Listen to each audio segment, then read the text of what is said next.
Hello everyone, I'm Scarlett. Welcome to Hayashi Dojo. Oh, very good, Scarlett. Hello everyone, welcome back.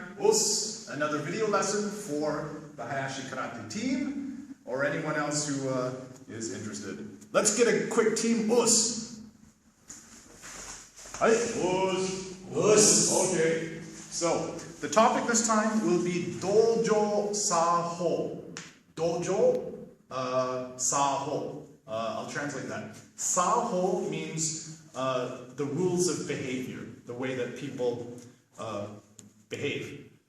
Dojo is the Japanese word.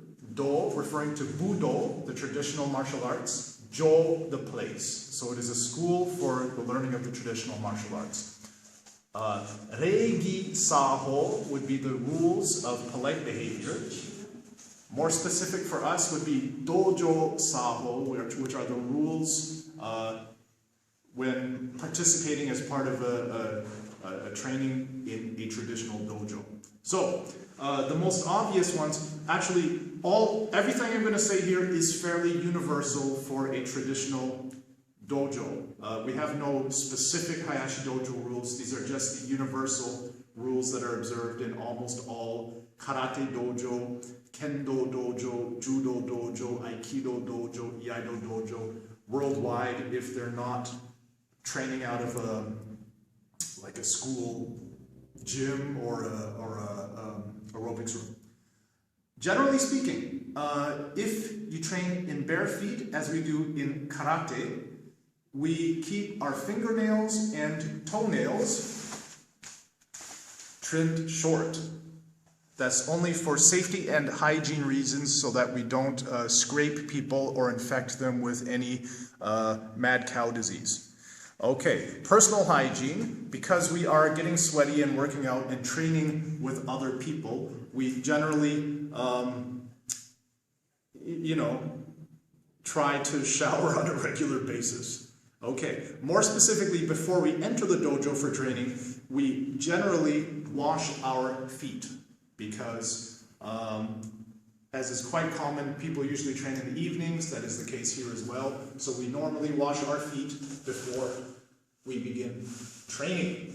Okay, the dojo floor, we generally do not have people wear shoes on a traditional dojo floor.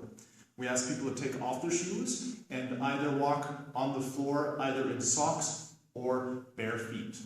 When entering the dojo,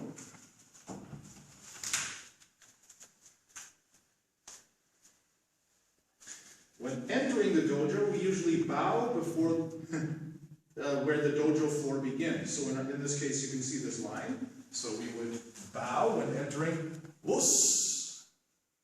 the dojo. If you want to do it one step more traditional, it's not only bowing at the entrance of the dojo. A little more traditional is actually to bow facing the kamidana, shrine, at the front wall, when entering the dojo. When leaving the dojo, we also face the dojo floor surface or the kamidana on the inside of the line, because we're bowing to show respect to this training place before leaving the surface. Once on the dojo, generally speaking, people do not talk. Now, at age 42, because we are a small group and we do have fun training together, the atmosphere sometimes, we help each other in splitting into small groups. There's a little bit of talking going on. But if there is a more senior shihan, or high-ranking sensei visiting, generally speaking, during training, people do not talk. Generally speaking, they also do not move. They either stand in a natural position, shizentai, or if it's expected that they're watching, listening, and paying attention in a yoi, ready position, or just generally in some kind of upright position where they're not moving or making sound. Now, I'll try to wrap this up. What that means is sort of doing this, any sort of casual posture we generally do not have. Now, If speaking happens within the dojo room, it is usually kept functional and quiet. There's a purpose for it because somebody has a question and would like to know from the senior some tip on how to do something. Okay, walking in the dojo, moving in the dojo, generally speaking, unless it's the instructor or unless it's part of the exercise or team demonstration or kata, we generally do not walk on a dojo floor. We generally run. So if we have to get from one point to another, the old school basic rule is not to take more than 2 steps, 1, 2, in order to move to another spot. You generally run. Okay? It's just an old school thing that you're, boom, reacting immediately to the next thing the group is working on and not wasting time. In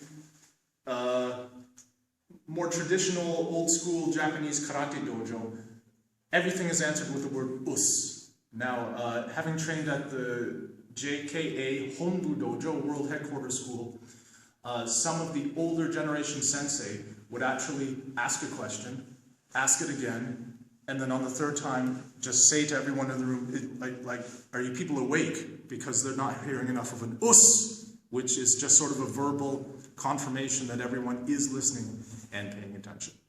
Okay, I think that about covers it. Dr. Marco, any other points you can think of I should cover for new beginners?